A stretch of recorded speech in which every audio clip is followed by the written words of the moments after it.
Hey, what's up guys? Today we're going to be doing a tutorial on motion drop for Cinema 4D. Yesterday I went ahead and put up a tutorial preview of what we're going to be creating today. So if you haven't seen that, I'll provide a link down in the description. You guys can go ahead and check that out and then come back to this video and you'll be ready to go. So with that said, let's go and jump into Cinema 4D and we'll get started with motion drop. So first things first, motion drop is a free plugin and it can do some really cool stuff. And so the fact that it's free is really cool. But anyways, I'm not going to cover how to install it. Once you do have it, it's going to be found in your content browser. Once you do have it and it's in your content browser, that's where we're going to go. So we're going to go to Window, Content Browser, and we're going to find Motion Drop and just select that. And once we double click on it, it's going to place this into our scene. So nothing really special. If we go ahead and press play, yeah, you're going to see the simple animation take place. And it just looks like a turquoise colored streak just floating around in front of your screen. If we go ahead and give this a quick render preview, you can see that it's really nothing special. It just looks like a colored streak, and it's very low poly at this point, so it's very rough looking. So to get started and to create what some of you guys may have already seen, what we're going to do is we're going to go to the generator, and right here we can control the amount of drops. So by default there's only one. We can have all the way up to 6. So I'm going to go ahead and turn on all 6. So I'm going to check on 1, 2, 3, 4, 5, and 6. And basically what they do by default is they all rotate around each other, as you can see there. The default materials that are applied are as follows. So they go from a light, almost green color to a darker blue. We can adjust these colors, and that's what we're going to do here in a little bit. So let's go ahead and talk about some of these settings. So we've already talked about the drops and what that does. It's pretty self-explanatory and very easy to understand. Let's go down to distance, and the distance is going to directly affect how much these streaks travel along or around a certain point. So if we bring these numbers down for each drop, so each number corresponds with the drop. So distance 6 is going to correspond with drop 6, and we just pick some random numbers here. You're going to see that they don't travel as far as they did before. We can also adjust the speed, which we're going to do that right now. So speed 1, this is going to be the speed of the first drop, of course, and I found that 0.09 works really good, so I'm going to do 0.09 for every single one of these drops. Of course, you can put in any number you want here, but I found that that's a pretty good speed for what we're doing. Right now, it doesn't look too great, but we're gonna fix that. And we can also adjust the seed of each one of these drops. And the seed is just going to give each drop a random new motion, basically. So you can put in any number you want here. So let's just pick some random values, and we'll call it good. So I'm just going to pick some random numbers there, and each drop is now going to do something a little bit different and move in a different way. So that looks pretty cool, and I'm going to leave it like that. You guys can copy these values if you want. And we're pretty much done with the generator tab. That's pretty much all the settings that we have. If we go over to the mesh, this is going to directly affect how the drops look. So right now the radius by default is set to 20. If we were to increase this number, you can see that they get fatter. And actually, if I bump up the resolution and add some more segments to this, you'll be able to see a little bit better. You can see they get really wide. I'm going to keep these fairly small though, so I'm going to go with about 18 as my radius. And then I'm also just going to increase the length of the tail. So I'm going to go with something like, let's try 52 there and see what that looks like. So that looks pretty cool. Now, when you do increase the length of the tail, that also takes into account how long it's going to take before the tail trails off. So you can see that the tail actually stays around longer. It doesn't actually start trailing off until it reaches that length of 52 centimeters in this case. So 52, I'm going to try about 45, and I think that will be good. Let's go ahead and take a look at that.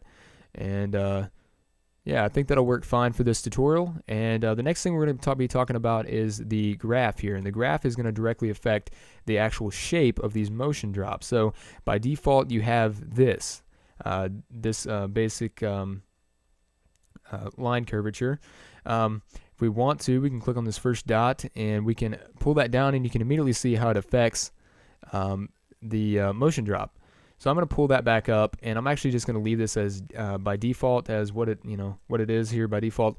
But what you can do is if you command and left click on the line here on the line graph, we can create another point, and then we can actually add some additional really change up and adjust and modify the shape of the ink drop. But like I said, I'm just going to leave this as default, so I'm going to get rid of that point. And that's pretty much all the settings we've right here in the mesh tab. So I'm going to pull the resolution back down so this plays a lot smoother. And the only other thing we have here is to enable dynamics, but we're not going to be using that for this tutorial. If you wanted to use that, if you wanted these motion drops to collide with another object and interact with another object, then you'd want to enable dynamics. But we're not really going to be talking about dynamics in this tutorial, so just an additional feature you have if you want to use it. So what else can we talk about? We've talked about the generator tab, we've covered the mesh tab, and let's go ahead and set up our materials for this. So right now by default, if we give this a quick render preview, you can see that it's two-dimensional, and that's it. These streaks are just completely two-dimensional. If we want to make these three-dimensional, what we have to do is click on each material here and check off the luminance channel for now, and just check on color and reflection. And I'm going to bring the mix strength of the Fresnel here down to about 20%, so not too high. And then I'm just going to go back to the color, and I'm going to pick a light yellow, like so. And then we're just going to go do this for the next 6 materials. So I'll go ahead and come back when that's done. Alright, so I went ahead and finished up changing the color of all these materials and making them three-dimensional. So you can see the color scheme that we had going on. We start off with a light yellow, and then go to a light orange, and then slowly progress into a darker orange, and then finally it becomes a darker red. So if we go ahead and play this, you'll see those new colors have taken place. And since we made these three-dimensional, you can see that now these streaks, or these motion drops, are three-dimensional. However, it looks really bad because we do not have any render settings set up or lighting, and the fact that the resolution has been turned way down. This looks very bad, but we'll fix that in the end, so nothing to worry about. So really, what else do we need to talk about? So covered the generator tab, the mesh tab. We've set up our materials. We're not going to be talking about dynamics really, and so I guess now we can just go ahead and set up the path that these motion drops are going to follow. So we're going to do that by creating a spline path. So let's go ahead and head into our top view here, and I'm going to go up here to the spline tab and select Bezier spline. And what I'm going to do is just make a simple path. So I'm just going to click a point, and then I'm going to click and drag and make something very simple, more or less an S curve kind of thing. And that's not perfect by any means, but what we can do is make sure our point mode is selected here and go to the move tool, and we can actually modify these points to get something more of what we want. So let me just go ahead and adjust these points and get them to how I want them, and we'll be good to go. So alright, so nothing too fancy, but I'm pretty satisfied with that. Just a simple little spline. And if we go back to our perspective view, you can actually see that right here. Alright, and what we're going to do is go back to motion drop, and we're going to click and drag this spline into the spline path. And now that tells motion drop that the streaks need to follow this path, more or less. They're not going to follow it exactly, but fairly close. As you can see right now, they're not doing anything. That's because we need to animate the position. And as a matter of fact, I'm actually going to make this longer. So I'm going to go back into my top view, click on spline, and we're going to make this a lot longer. So let me just stretch this out quite a bit until we get something like that. Alright, so this is going to be a little bit bigger and be a little bit better to work with. So that looks good. So we basically got an M shape.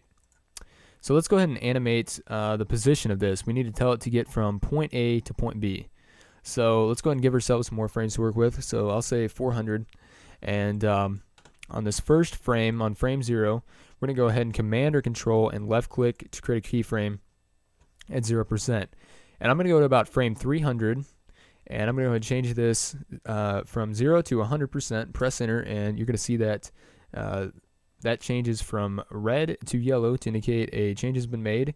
And so we need to keyframe it. So Command or Control left click on that to create a keyframe. Let's go ahead and play this forward. And you guys are going to see that those splines are now basically traveling, the motion drops are traveling along the spline like so. And we'll play it one more time. Alright, so pretty cool. At this point in time, I think the motion drops are a little bit too thick, so I'm going to go back to the mesh and I'm going to change the radius. I'm going to pull that down to say like 10. Make these a little bit, quite a bit thinner actually, until I get something satisfied with, and that looks pretty good right there. So I'd say 10 centimeters for the radius. And pretty much, guys, all we need to do now is animate a camera, and we'll set up a render settings and lighting, and we'll be ready to jump into post-production.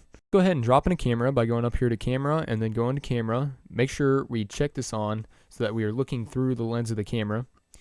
And let me go ahead and press play here, and we're just going to find a good frame to start this animation at. So let's say right here, frame 47, we'll go ahead and make our first keyframe. So go ahead and press this keyframe button down here to record the position of the camera. We're going to play this forward a little bit until it gets about right there. So we're on frame 127, and I'm going to move the camera, create another keyframe. Let's go ahead and see and make sure that camera move is what we want. So alright, that looks pretty good. We're going to go ahead and skip ahead in our timeline again. We're going to move this camera around like so, and keyframe that, and let's go ahead and play this again. So every time I make a new camera move, I'm just going to start it over and make sure that we're getting an animation we're satisfied with. So right now I'm on frame 193, and I'm just going to once again keyframe this, take a look at what we have.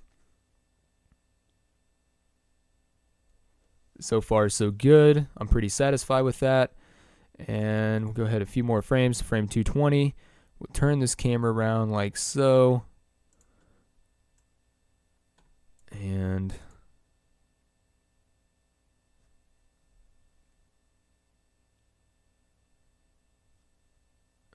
alright, so everything's looking good. And I think we'll end it right here on frame 260. So one more time, let's go ahead and take a look at what we have. This will be the animation here. Alright, so nothing too special, but you guys get the idea. You guys can do whatever you want and make this a lot better. But this is just showing you how it's accomplished. And now really all we need to do is set up our lighting and render settings. We'll go ahead and render this out, and we'll jump into Adobe After Effects CS6. So most times I would use Grayscale Gorilla's lighting studios to help with this, but I know a lot of people don't have that. So what I'm going to do is just use the standard default lights that Cinema 4D comes with. So I'm going to go up to light and drag in and drop in an area light, go to shadow, change that from none to shadow map soft, and I'm going to turn on ambient illumination. Then we're going to go up here to our top view and make sure our move tool is selected here, and I'm going to position this light in proper way. I want to make sure that these splines, these motion drops, are fully illuminated, and I think that'll be good for now. So I'm just going to make two of these. So I'm going to duplicate this light that we made by pressing Command C or Command V on it, and I'm going to drag this second light that we made over like so, and this should be plenty of lighting for our animations. So let's just make sure. So you can tell they're fully illuminated right there. Alright, so everything looks good. So what I'm going to do now is go ahead and go into the render settings. So once in the render settings, we're going to go ahead and change the frame range from current frame to all frames. We're going to go ahead and change the resolution of this animation to 1280 by 720 so that it is in HD. And then we're going to go ahead and add in ambient occlusion by going to Effect, Ambient Occlusion, and then going down to Effect and Global Illumination. Go to the radiance cache and change the stochastic samples from medium to low, and the record density from medium to low. This will speed up render times. And really, the only thing we have to mess with now is go ahead and change the format to QuickTime Movie or whatever codec you may have. If you're on Windows, it may be AVI. And if that codec supports an alpha channel, go ahead and check that on so that we can get rid of the black background. And then we're just going to name this file whatever we want, and click these three dots and then press desktop and hit save. And that's where the animation is going to be saved to. So our render settings are pretty much done. The only thing we may come back and adjust is the anti-aliasing, but for now we're not going to mess with that. So let's go ahead and play ahead on our timeline here. And let's go ahead and give this a quick render preview and see what this looks like. So now you can really see that these look a lot better than they did before. The motion drops do. And it's looking pretty good. So what we're going to do now, since I think I'm pretty much satisfied, I'm just going to check and make sure that this still looks good all the way through. And once we're satisfied with what we have, then what I'm going to do is crank up the resolution and make these look a lot better. So everything's still looking all right, and we'll check this frame here and make sure everything's still good. Alright, so everything's still looking pretty good here. I'm pretty pleased with that. So let's go ahead and skip ahead, and I think we're good. So what I'm going to do, like I said, we go back to motion drop and go back to the mesh tab, and let's bump up the resolution to 100%. And this is going to be really, really smooth. So let's go ahead and take a look at what this looks like. And so you can see now the motion drops are very smooth and they look really good. Now, like I mentioned before, we may come back and mess with the anti-aliasing. This is why we'd want to do that. I'm pretty sure you will not be able to tell by looking at this tutorial, but you can see that I can see that the light is reflecting off the motion drop, but it looks kind of jagged and the reflection doesn't look very smooth basically. So that's where anti-aliasing comes into play. So if you're running into that problem, and you know it's very minor, but a lot of people don't like that, and if you want to make things look better, then you're going to want to go back into your render settings and adjust the anti-aliasing. So I'm going to change that from geometry to best, and then change the minimum level to 2x2 and the maximum level, I'll just leave that at 4x4. But that option's there if you want to use it. So I think we're pretty much done here. We've got our render settings taken care of. I've showed you how to use motion drop for the most part. And got our light center scene, and I think we're pretty much ready to render. So once you get to this point, you're just going to go ahead and press this middle button up here, and that's going to go ahead and start rendering out your current animation. It may take some time, especially depending on your settings and how many splines and the resolution and how many motion drops and the resolution of them and all that stuff you have in your scene. The speed of your computer is also going to play a part in that. So just be aware. The video that I did took, I think, 16 or 17 hours to render out, but I also used some pretty high settings and some different lighting and that sort of thing. So just be aware this may take some time. Just be patient and it'll be done soon enough. So anyways, since this is done, I'm not going to wait for this to render out because this will take a while. So I'm going to go ahead and stop this rendering process here, and I'm just going to go ahead and open up my old one that I rendered out, and we'll use that to work in with After Effects, and I'll show you the effects that I applied, and we'll finish up this tutorial. So I'll see you guys then. Alright guys, so welcome back. Here we are in Adobe After Effects CS6. We're going to go ahead and finish this animation up. One thing you will need though that's an add-on for Adobe After Effects is the Trap Code Suite. So if you don't have that, you may want to consider getting it to follow along the best. But if you do have it, that's great. So let's go ahead and get started with this. So let's go to File, let's go to Import, let's go to Import File, and let's find our animation that we rendered out. In this case, it's called motion drop. Press open, and since we selected alpha channel, we're going to be prompted with this. Just press OK, and then we're going to click and drag this into a new composition like so, and then here it is inside Adobe After Effects. So what we're going to do now is go to let's go ahead and add in a background to this so it's not a black background. So let's go to let's see, layer, new, and then we're going to go to solid.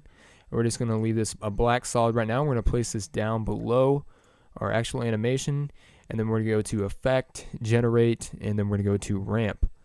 And now you can see that we have this behind our actual animation. However, that looks extremely ugly, and that's because we need to change these colors. So let's go ahead and go ahead and click on the start color here, and let's make this a lighter blue like so, and then we'll go ahead and change the end color to a darker blue like so. So pretty dark, and then we're going to change the ramp shape from linear ramp to a radial ramp. So we kind of get this subtle lightness effect up here towards the top, and that's still a little bit too light. So I'm going to bring that down, and then we're going to bring this one down a little bit more as well. So a really, just a really dark blue, but it does change, there's kind of a different shade here up towards the center and the top. We can also adjust that if you want. You can play with the ramp, so where it starts and ends, but I kind of like it right there. And then there you go. There's our background that we're going to be using. And there's only one other thing. I went online and I found a image that matched the resolution of this render, an image of just of some constellations, and I'm going to use that to basically add in like a star field, just to add some more interest into the background here. So I'm going to go ahead and import that. I just got this off of Google Images, so you can use whatever you want. So I'm going to click on constellations here, and I'm going to drag this in between the black solid and motion drop. And right now it's way too intense, so what I'm going to do is click on the down arrow here, click on transform, and then I'm going to bring this opacity way down so that you just kind of get a hint of it more or less. You know that it's there, but it's not too overpowering. So you can kind of see it back here, like so. So this is really where we're going to make the effect, because right now they're just a bunch of random different colors. This is where we're going to use trap code to alter the colors of the motion drop. So let's go ahead and click on the video file here. Let's go to effect, and let's go down to trap code, and we're going to be using two here. We're going to be using trap code shine, and right now, right off the bat, that's way too intense, so we're going to bring these values down quite a bit. So nothing really too intense, and I'm trying to remember exactly what I did here. I went to colorize, and I went to used, let's see here, I believe I used I want to say Aurora to give it this purple shade here. And you can also play around with these colors individually, but I kind of like that as it is, and that's all I did there really was add that in there. And then I went back to effect and then went to trap code, and I think I added in, I think it was star glow, and this kind of add this glowing effect. And I went back to, let's see, played around with the streak length. I don't think I left that too intense. Boosted the light a little bit, and I went to the color map on each one of these, color map A and color map B, and then I changed these from a 3-color gradient to, I think, electric, and I also did that for this one as well. So you can see it kind of adds a blue tint to the reflections on the motion drop here. And you guys can play around with these settings and get something that you want.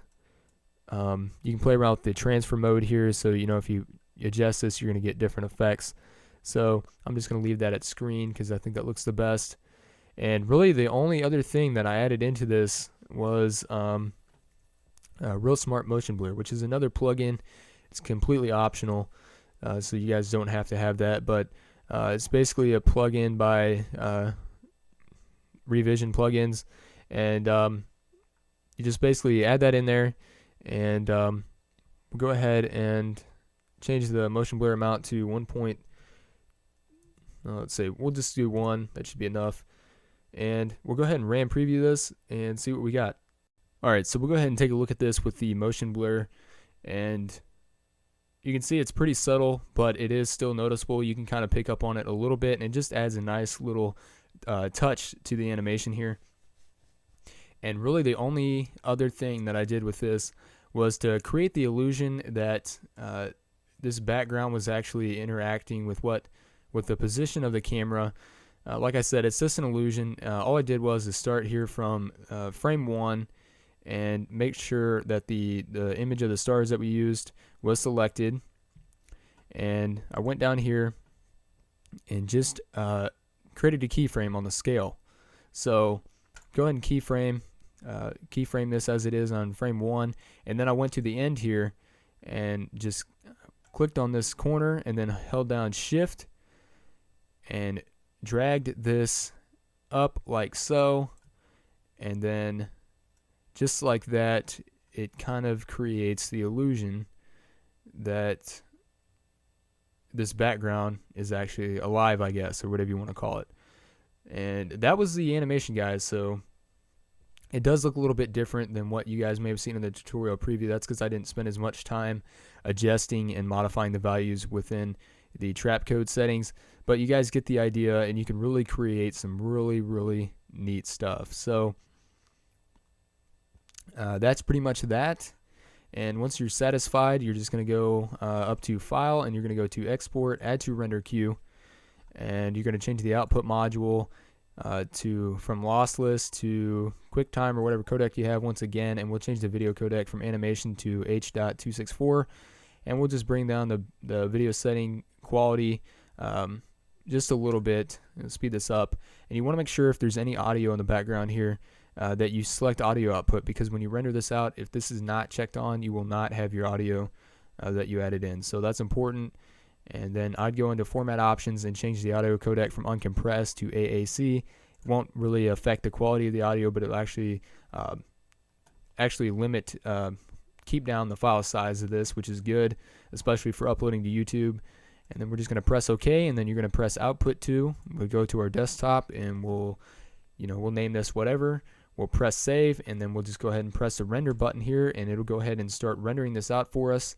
And there you guys go. You'll have your final product, and you can do whatever you want with it. So that is it. That'll do it for this tutorial. I pretty much covered everything, and I hope you guys enjoyed it. Hope you guys learned a lot as always. Please leave a like. I had to redo this tutorial numerous times because I kept messing up. So this is taking me a while to do this. And yeah, comment with any questions or concerns you guys may have, and I will see you guys in another video. Peace out.